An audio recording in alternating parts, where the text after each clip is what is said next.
अस्सलामु अलैकुम वरहमतुल्लाहि वबरकातुहू।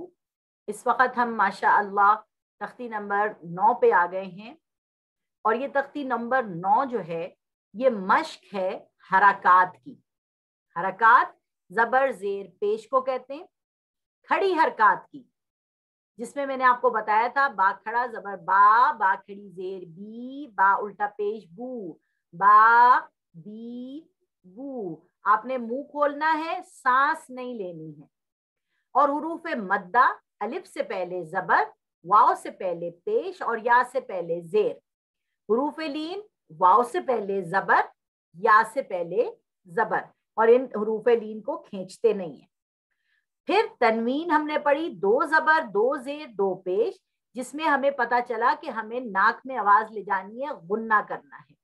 ये बात आपने जो है वो स्टूडेंट को बतानी है और कोशिश करके पीछे के पेजेस को दोबारा से उसको दिखा देना है ताकि उसको पता चल जाए। अब ये तख्ती जो है ना, अब स्टूडेंट जो है वो इंशाअल्लाह ताला वो खुद ब खुद इस तख्ती को पढ़ना शुरू करेगा, मगर पहली लाइन आपने पढ़ के सुनानी है उनको। हमजा खड़ा जबर आ, मीम जबर मा, नून जबर ना, आ माना। हमजा खड़ा जबर आ, वाव खड़ा जबर वा, आ वा। और ये बताना है कि ये या जो है ये साइलेंट है। हमजा खड़ा जबर आ, नून जेर नी, या जबर या, आ निया, ता दो जेर तिन, आ निया तिन। हमजा खड़ी जेर ई, लाम खड़ा जबर ला, ई ला, फाजेर फी, ई लाफी। अब यहां पर आ रहा है हमजा या जबर आई, नून जबर ना, आई ना। यहां पर आपने स्टूडेंट से पूछना है कि ये बताओ कि हमने हुरूफ मद्दा और लीन पढ़े थे, तो हुरूफ मद्दा क्या थे? तो स्टूडेंट आपको बताए अलिफ से पहले जबर, वाव से पहले पेश और या से पहले जेर हो तो वो क्या होता है? हुरूफ लीन। तो आपने पूछना है अच्छा हुरूफ मद्दा, हुरूफ लीन क्या होते हैं? वो कहेगी अलिफ या से पहले जबर और वाव से पहले जबर। तो आप यहां पर उससे ये सवाल पूछेंगी कि ये बताओ कि ये या कौन सा है।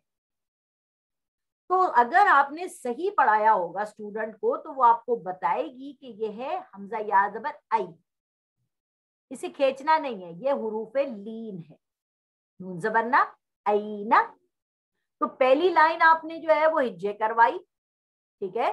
दूसरी दफा आपने बगैर हिज्जे के पढ़वाई ये लाइन, आ मना, आ वा, आ नियतिन, इलाफी, आईना। अब तीसरी दफा आपने वक़फ़ कराना है, जो आपने अबदन वाली तख्ती में कराया था, यहां पर अब आप वक़फ़ कराएंगी तीसरी मर्तबा में। पहली मर्तबा में हिज्जों से पढ़ाएंगी, दूसरी मर्तबा में वही लाइन जो है आपने बगैर हिज्जों के सुननी है, रवानी से। तीसरी दफा में आप उसको जो है ना वो वक़फ़ सिखाएंगी, आमना, आमन, आवा, आवा, आनियतिन, आनिया। यहां पर आप इसको बताएंगी इस वक़फ़ में कि जब दो ये गोल ता जो है इसके ऊपर जब वक़फ़ करते हैं तो ये दोनों ता के नुक्ते गायब हो जाते हैं और ये दोनों जेर गायब हो जाते हैं अरबी के कायदे के मुताबिक, और हम इसे पढ़ते हैं आनिया, ठीक है।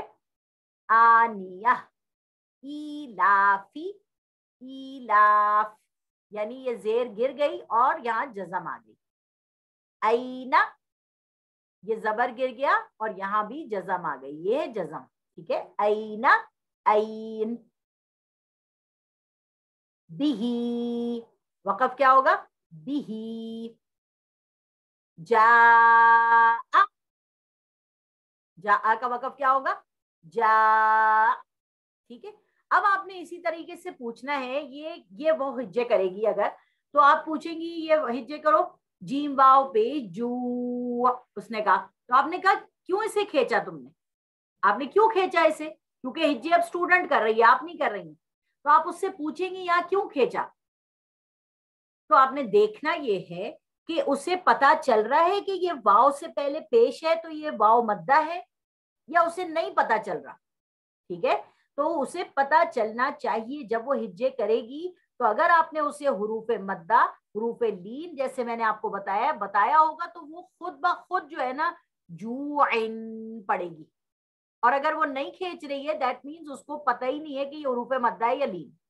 اسی طریقے سے آپ خوفن کا ہجے کروائیں گی، خوا واو زبر خو، تو آپ پوچھیں گے کیوں نہیں کھینچا، تو وہ آپ کو بتائے گی کہ واو سے پہلے زبر ہے، یہ واو لین ہے. اتنا اچھا آپ کو اسے پڑھانا ہے کہ وہ اس تختی میں آ کر آپ اس سے سوال پوچھیں گی کہ یہ واو کون سا ہے، یہ یا کون سی ہے. اگر وہ اس پوری تختی کے اندر آپ کو بتا سکے گی کہ حروف مدہ کون سے ہیں، اس میں واو مدہ کون سا ہے اور واو لین کون سا ہے، یا مدہ کون سا ہے اور یا لین کون سا ہے، تو آپ سمجھ لیجئے آپ کی محنت کارآمد ہو گئی. اور اگر اسے نہیں پتا چل رہا تو اس کا مطلب ہے کہ آپ نے اس طریقے سے نہیں پڑھایا جیسے میں نے آپ کو سکھایا تھا. ٹھیک ہے، تو یہاں پر آپ دیکھیے خو یا زبر خی، یہ کون سا یا ہے، یا مدہ ہے یا لین. تو اسے پتا ہونا چاہیے کہ یا سے پہلے زبر، اس لیے میں نے آپ کو کہا کہ یا ساکنہ سے پہلے زبر نہیں سکھانا آپ نے، یا سے پہلے زبر تھوڑے الفاظ میں، تاکہ وہ جلد از جلد جو ہے نا آپ کو بتا سکے، آپ کو جواب دے سکے. پھر آپ نے یہ دکھانا ہے یہ رضو، یہ کون سا والا ہے، یہ واو مدہ واو لین. ٹھیک ہے، تو آپ نے پہلے جب اس تختی کی یہ 3 لائنیں پڑھا دی تو آپ نے باقی تختی پڑھانے سے پہلے صرف اس سے یہ پوچھنا ہے کہ یہ کون سا ورڈ ہے. ٹھیک ہے، یہ کیا ہے، اس کو پتا ہونا چاہیے یہ الف مدہ ہے. یہ کون سا یا ہے، اسے پتا ہونا چاہیے یہ یا لین ہے. یہ کون سا الف ہے، اسے پتا ہونا چاہیے یہ الف مدہ ہے. یہ کون سا یا ہے، اسے پتا ہونا چاہیے یہ حروف لین ہے یا لین ہے. ٹھیک ہے، یہ پوری تختی کے پیجوں کے ساتھ آپ اس کے ساتھ پہلے کھیلیں، اسے یا مدہ اور یا لین میں فرق پتا چل رہا ہے یا نہیں چل رہا. اگر اسے پتا چل رہا ہے تو آپ کی حروف مدہ اور حروف لین کی تختی آپ نے بالکل ویسے پڑھائی جیسے میں نے آپ کو بتائی تھی.